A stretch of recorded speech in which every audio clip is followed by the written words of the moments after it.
Alright guys, welcome back to Predominance Raids. It's Raiden here bringing you guys my second video in the cleanup series. So we're going to take a look at two attacks from our latest war against the Norwegian clan Normanir. And recap for this war will be up shortly, but just wanted to take a look at basically two attacks on a pretty good anti-3 base and basically how we were able to adjust just a few small things and go ahead and pick up the 3 stars. So the first attack was a really good attack by Nick. Nick had an awesome attack, just couldn't quite get it done, and we'll go through it right now. But looking at this base, Nick was trying to bring a Shattered Golaloon. Now the ADs down here at the bottom are pretty well spaced, so there's actually a compartment that falls in between them, and then maybe 10 to 11 tiles there. But Nick was trying to come in with the Shattered, so basically he was trying to bring in one golem on this cannon, one golem down there. Obviously standard procedure in terms of just funnel wizards down at the bottom, and then bring in basically his 2 heroes, Archer Queen and his Barbarian King. Basically wanted to wall break in and throws a jump down right in here to get the Archer Queen. Now the reason he throws the jump down here instead of on the right side is he wants to get the Archer Queen with it as well. But his goal was to basically get both air defenses, the Archer Queen and the enemy CC, as well as just some bonus point defense, which are obviously these 2 Archer Towers. And, depending on how big his push is, maybe like the Wizard Tower. Now, if you look at his composition, he has 1 Golem, and then he has a Clan Castle Golem, because it is a Shattered, and that leaves him with 17 balloons, which is quite a bit, but only 2 Lava Hounds. Typically, as a rule of thumb, on just a traditional Golaloon, so not like an Archer Queen variant, but just a traditional, the general rule of thumb is you want however many air defenses are going to be left after your kill squad push plus 1. So for instance, if you're left with 2 air defenses, you typically want 3 Lava Hounds. If you are left with 3 air defenses, you're going to want 4 Lava Hounds. So what ends up happening here is Nick is able to get both air defenses, but because they're so well spaced, his Barbarian King has to be deployed on one side and picks up, does get the 1 air defense, but really gets nothing else out of his Barbarian King. His Barbarian King just kind of gets in this compartment and gets stuck. And his Archer Queen actually gets quite a bit of value from his Archer Queen. His Archer Queen gets all this, gets this air defense, gets the enemy Archer Queen, gets the Clan Castle. I think he gets both Archer Towers, may even get a Wizard Tower.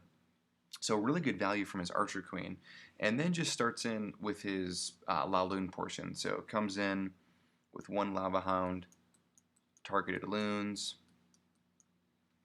and then comes in with his second Lava Hound with more targeted loons, and he's got, like I said, 17 balloons is quite a bit for a Golaloon, and he had quite a few spells left, so he throws down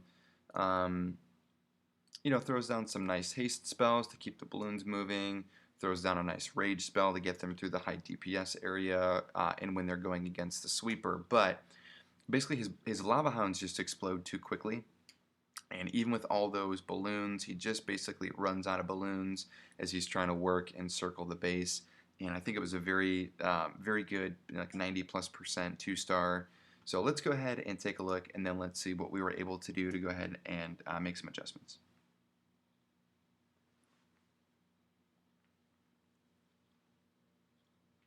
So the minions go down just to basically break the funnel.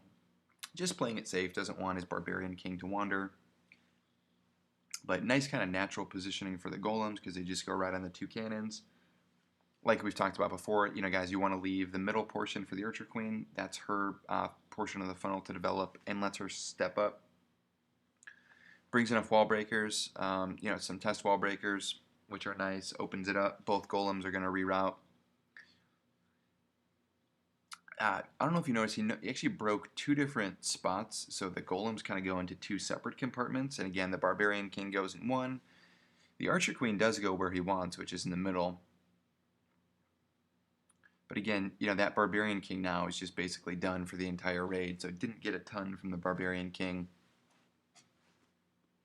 And again, Archer Queen does her job, takes out the enemy Archer Queen and quite a few point defense, and then just starts in with the Laloon.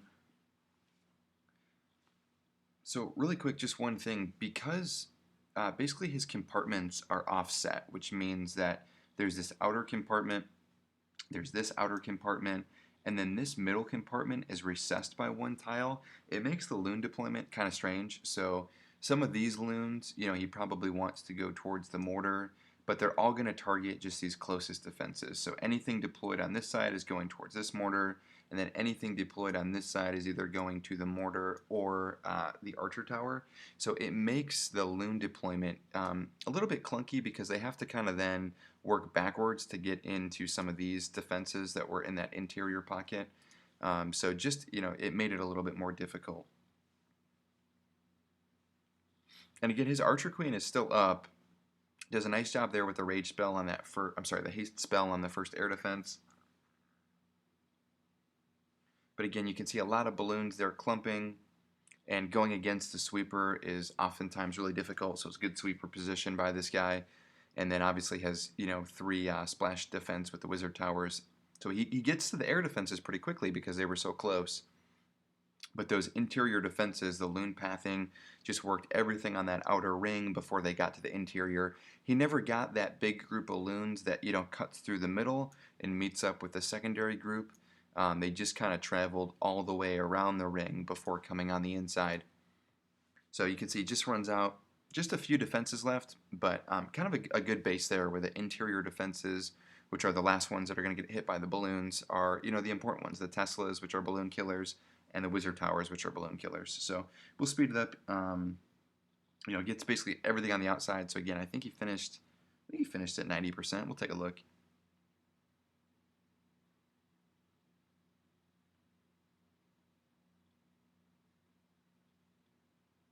Yeah, so 87%, really good try. Let's go ahead and see how we cleaned it up. Okay, so we're back with Slaughter, going ahead on the cleanup attempt here, and did a lot of the same components, the same type of fundamentals of the attack in terms of it being an air attack, being a Golaloon, but does it a little bit different and does it from a completely different side. So Slaughter kind of identified that Nick did maybe not get enough from his value of his kill squad, even though he got the 2 air defenses. It limited what he was able to bring with that 3rd Lava Hound.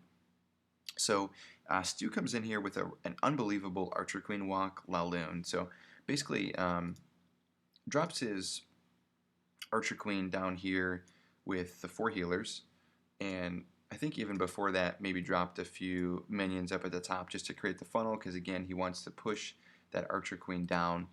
And Archer Queen's going to step up, she's going to take out all this. She steps up, takes out that air defense. She's going to continue to work her way down towards the left. And just a ton of value. She's going to get all these defenses. So you're looking at three defenses that can target loons. Then comes in here at the bottom. Oh, sorry about that. Let's clean that off. Comes in at the bottom and drops some funnel whiz down here. He wants to basically cut this portion off so that when he drops his Barbarian King and his 1 Golem over here with some wall breakers, that they don't steer off, that they go right inside this compartment and take out that 2nd air defense. So what he wants to accomplish is take out 2 air defenses, but he's going to get a lot of towers along the way with it, as well as the Clan Castle and the Archer Queen. And then he's going to come in with a Laloon. Now he also only brings 2 Lava Hounds, but he takes out just a larger percentage of the base with the Archer Queen and his Barbarian King, so he only needs the 2 Lava Hounds. Also, his angle on the Lava Hounds is a little bit different. So after he clears that out, he's going to come in with 1 Lava Hound and then a bunch of loons right in a rage spell, and then just a 2nd Lava Hound, and then a bunch more loons here. And the loons are just going to work quickly through there with, I think they had 3 or 4 different spells. But let's go ahead, let's clear all this out. Let's go ahead and watch Slaughter's 3-star.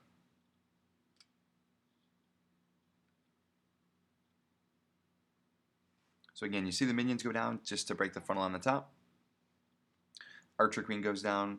Really good understanding here of Archer Queen pathing, exactly what building she's going to take out, in what order. He knows that she's going to get that 1st air defense. He knows exactly how many healers to bring on her. A little bit later, I'm going to do basically a how-to Archer Queen walk. We're going to get into all the specifics of how many healers to bring, what you're looking for, pathing, and all that. But obviously, Stu has a pretty good idea of that already. So she steps up into that little nook, takes out the first air defense.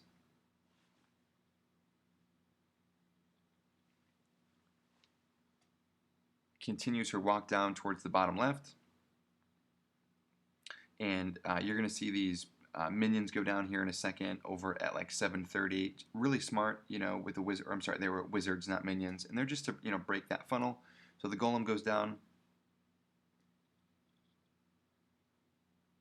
Good job offsetting the wall breakers so they weren't taken out by that mortar splash.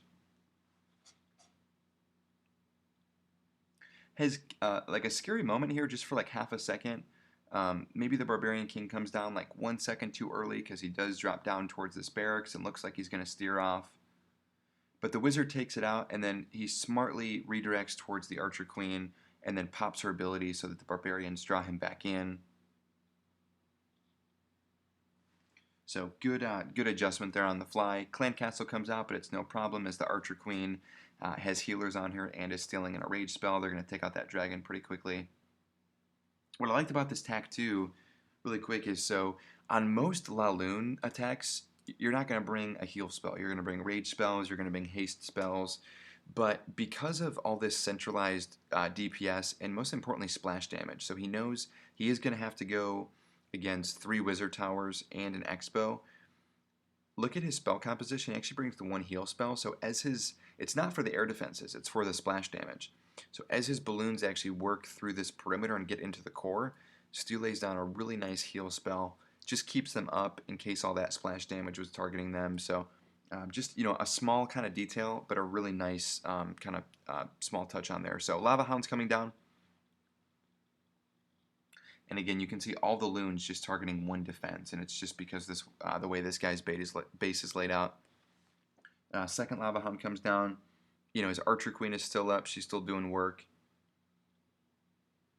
Rage spells to get over the air defenses, and then watch. You're going to watch the heal come down now. A few back-end loons. And it was smart. He probably needed the heal. He's got a sweeper blowing him back, and again, a lot of splash damage. So that heal is just going to keep all those balloons up. He's got plenty of lava pups on the outside. He already starts dropping his cleanup wizards at the bottom. And then at this point, it is all over. There's only 2 defenses that can even target the loons. He's got a real big group left. And then, just for show, 2 swag haste spells. Doesn't even need them. So awesome attack by Stu, really good attack by Nick as well. But again, you can see they're just kind of using some of the same elements, but then also changing based on what went wrong. You know, how we're able to pick up some of these clean attacks, which are in close wars always the most important. So great job, everybody. And Raiden here signing out. We'll see you next time.